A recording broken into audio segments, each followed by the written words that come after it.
Madam Speaker, I am happy to inform the House that the Cabinet has approved the National Health Policy 2017. It is a huge milestone in the history of health sector in the country.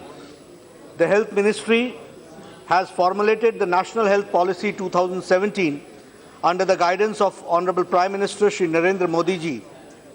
The last National Health Policy was framed in 2002, so this policy has come after a gap of 15 years to address the current and emerging challenges necessitated by the changing socio-economic, technological and epidemiological landscape. The Government of India adopted a highly participative and consultative approach in policy formulation process.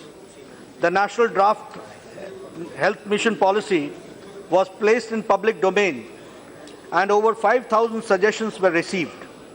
This was followed by consultations with the state governments and the other stakeholders for further fine-tuning of the policy. The policy was placed before the Central Council of Health and Family Welfare, the apex policy-making body, and was unanimously endorsed by it. The policy informs and prioritizes the role of the government in shaping the health systems in all its dimensions: investment in health, organization and financing of healthcare services, prevention of diseases and promotion of good health through cross-sectoral action, access to technologies, developing human resources, encouraging medical pluralism, building the knowledge base required for better health, financial protection strategies, and regulations to progressive assurance for health. The policy is aimed at reaching healthcare in an assured manner to all, particularly to the undeserved, to the underserved and the underprivileged. The policy aims for attainment of the highest possible level of health and well-being for all ages through a preventive and promotive healthcare orientation in all development policies and universal access to good quality healthcare services without anyone face financial hardships as a consequence. This would be achieved through increasing access, improving quality and lowering the cost of healthcare delivery. The broad principles of policy are centered on professionalism, integrity and ethics, equity, affordability, universality, patient-centered and quality of care, accountability and pluralism. The policy seeks to make a way for sick care wellness with a thrust on prevention and healthcare promotion. Madam, before this, the policy was for the sick care health policy. Now we are making it preventive health policy, promotional and preventive healthcare policy that we are doing. While the policy seeks to reorientate and strengthen the public health systems, it also looks afresh at strategic purchasing from the private sector and leveraging their strengths to achieve national health goals. The policy looks at stronger partnership with the private sector.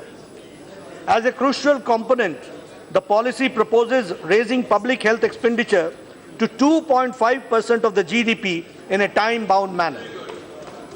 The policy advocates a progressively incremental assurance-based approach.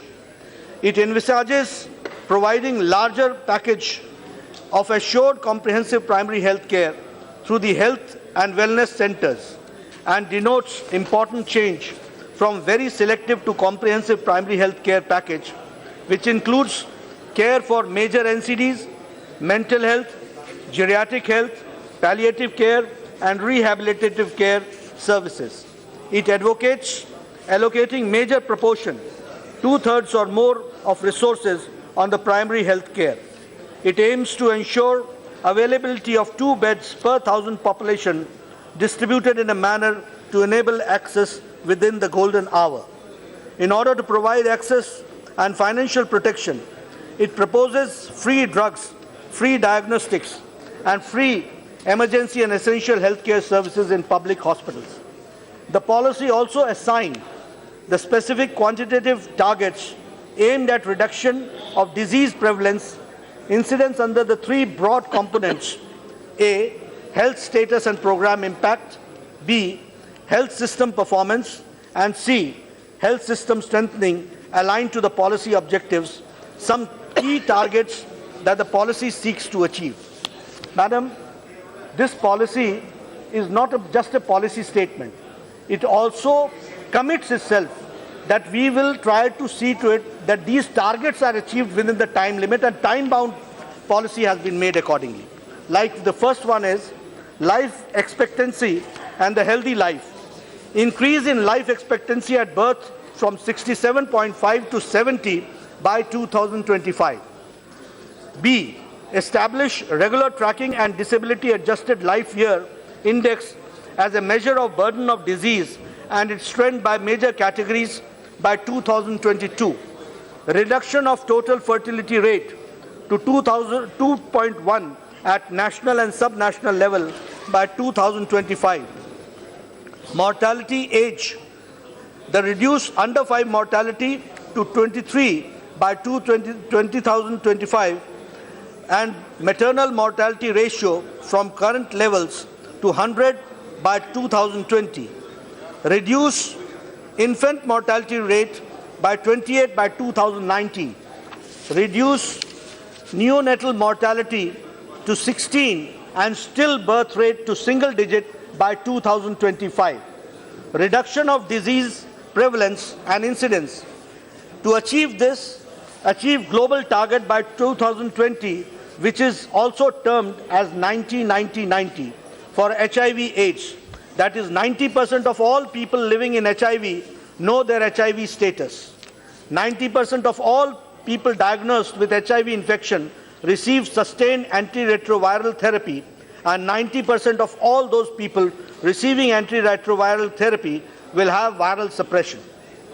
B, achieve and maintain the elimination of leprosy by 2018. Sir, Madam, we have targeted that by 2018 we will eradicate leprosy. Kala-azar by 2017, and lymphatic paralysis and endemic pockets in 2017. To achieve and maintain and cure the rate of 85% in new sputum positive patients of tuberculosis and reduce incidence of new cases to reach elimination status by 2025.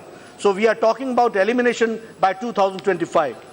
To reduce the prevalence of blindness to 0.25 per thousand by 2025 and disease burden by 1/3 from the current levels. To reduce premature mortality and cardiovascular diseases, cancer, diabetes, chronic respiratory diseases by 25% by 2025. Madam, we have started the universal screening for blood pressure, for diabetes, for cervix cancer, for breast cancer, and for oral cancer. 100 districts we have taken this year, Madam. This policy focuses on tackling the emerging challenge of non-communicable diseases. It supports an integrated approach where screening for most of the prevalent NCDs with the secondary prevention would make a significant impact on reduction of morbidity and preventable mortality. We are sure to achieve these targets with the active participation and collaboration of the states. The policy envisages a three-dimensional integration of Ayush systems encompassing cross-referrals, co-location, and integrative practices across systems of medicine. This has a huge potential for effective prevention and therapy that is safe and cost-effective. Yoga would be introduced much more widely in school and workplaces as a part of promotion of good health. To improve and strengthen the regulatory environment, the policy seeks putting in place systems for setting standards and ensuring quality of health care. The policy is patient-centric and empowers patient for resolution of all their problems. Madam, this is a shift from the old policy. We are making it patient-centric. Now we will develop the standards. What is the protocol, how the treatment has to be done, and if the treatment is not done accordingly, the tribunals will be set up to take care and the patient will get redressal from that. So this is a shift from there, where we are committing, and we are making the patient empowered about the redressal as far as the treatment is concerned. The policy also looks at reforms in the existing regulatory systems, both for easing manufacturing of drugs and devices to promote Make in India, as also for reforming medical education. The devices, at this point of time, we are importing 70%. We are going to ease out the regulations so that we can make it in Make in India program and see that the devices are made in our own country. The policy has its center the person who seeks the needs of medical care.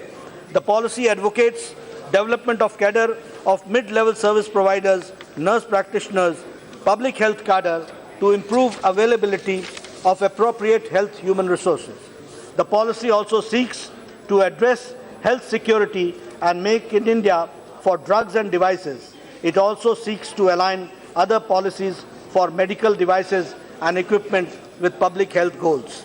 The policy envisages a time-bound implementation framework where clear deliverables and milestones to achieve the policy goal. This policy I put before the House, and I feel that this is going to make a difference in the health sector.